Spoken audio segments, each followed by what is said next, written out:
So today we are talking about culture shock in Germany. What are the differences that I have seen through my Kenyan eyes now that I'm here in Germany? The first thing I want to share with you is the currency.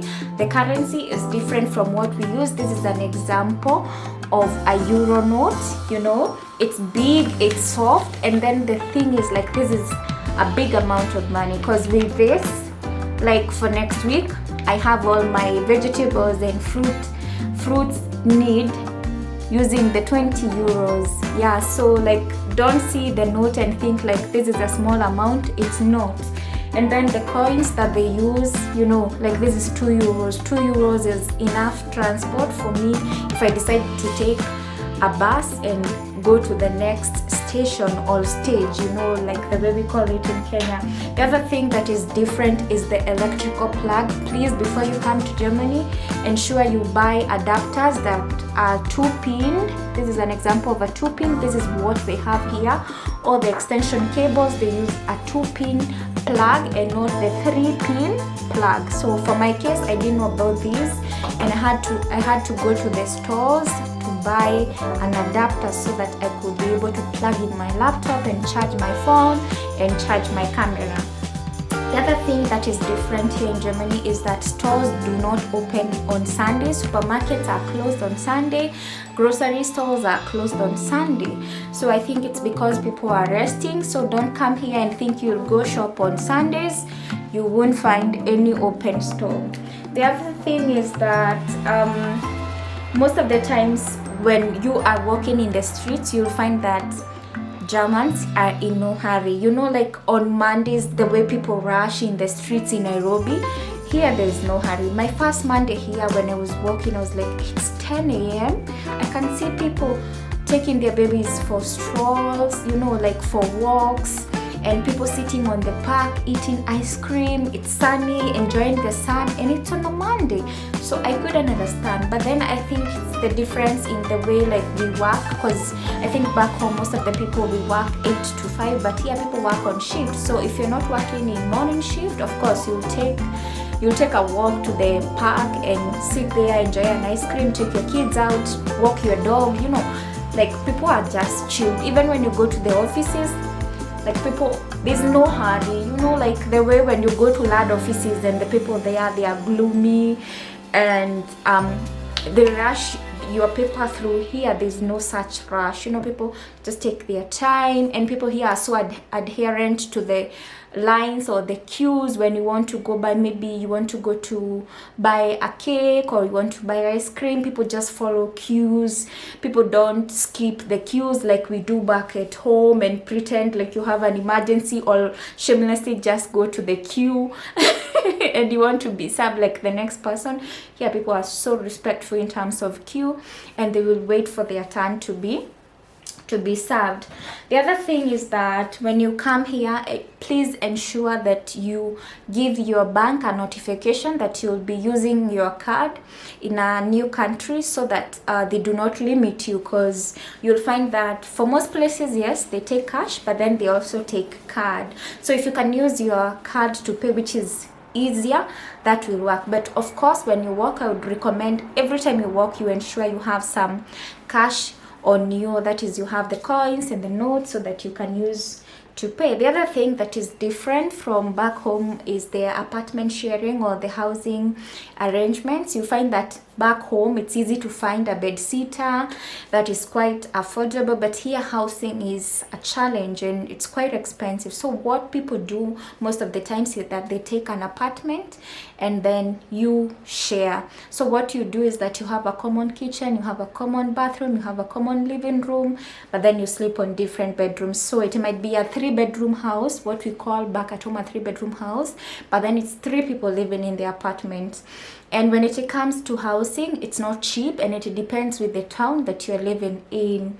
So here people are used to such arrangement and people just live their life.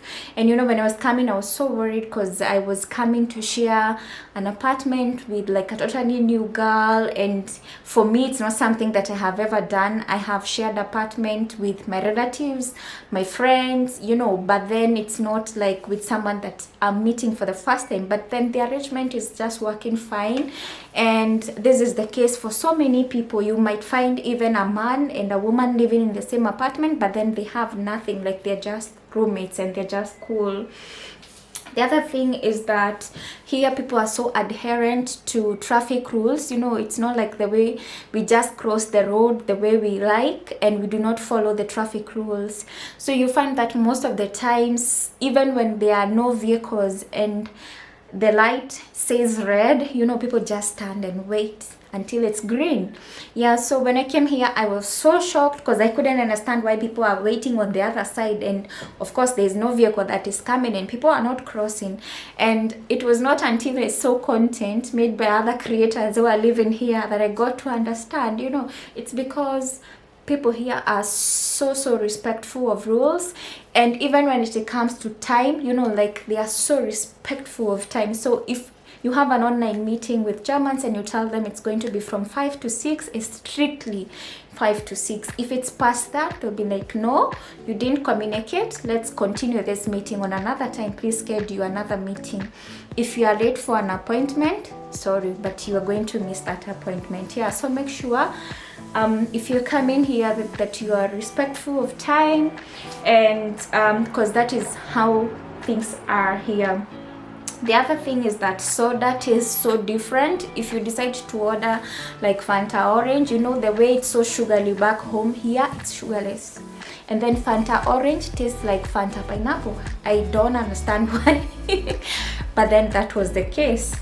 The other thing is that here people are not really warm. You know, when you go to a store and you're looking for someone to serve you, the customer service is not what we are used to back at home.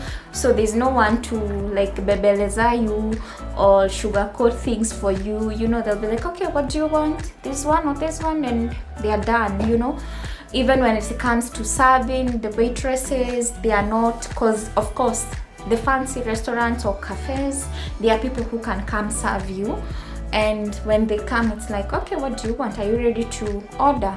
And then once you order, you know, they are not even in a rush like the way we normally rush our waitresses. Well, niaje utaniletea chai yangu, you know, there's no such things here. So like you wait until you're served, and if they are really slow, then you can decide not to tip them, or if you want to share, you can give them a review. Okay, the food was good, but then it took such a long time, and they'll give you a reason why maybe the food took long. But then the customer service is quite different from what we are used to. The other thing is people here use a lot of bicycle to move from one area to the next.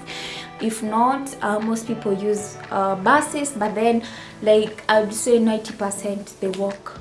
So Germans are used to walking. And because there is no boda, they use their bicycles or scooters. I don't know if you guys know scooters, but then you can Google that. And they are able to move from one area to the next. If they want to go from one town to the next, they use the trains. So those are the most common used methods of transport here. And you know, when I came, because my area of attachment is like 40 minutes walk, I was like, okay, I need to buy the monthly bus ticket. But then my colleague told me there's no need, you do not need the bus ticket because we are going to be walking. I'm like, walk for 40 minutes every day, to and fro 80 minutes? I can't do that. And then she's like, you can't do that because of what? But right now I walk every day, and through that I've been able to save close to 100 euros, because then I'm not taking any buses, not unless it's a very rainy day or I'm running late, which are things that they don't happen on me, because when it's rainy I just wear my heavy jacket and then I carry my umbrella and I'm sorted. Yeah, so those are the cultural shocks that I have seen here. And of course I'll keep sharing my experiences. Maybe for you guys who are here in Germany who will be watching this video, what has been your experience and how have you coped? And for those of you who would want to come to Germany, please prepare yourself. These are the things that you need to know. Thank you so much for watching. Please remember to subscribe, and see you on the next one. God bless. Bye.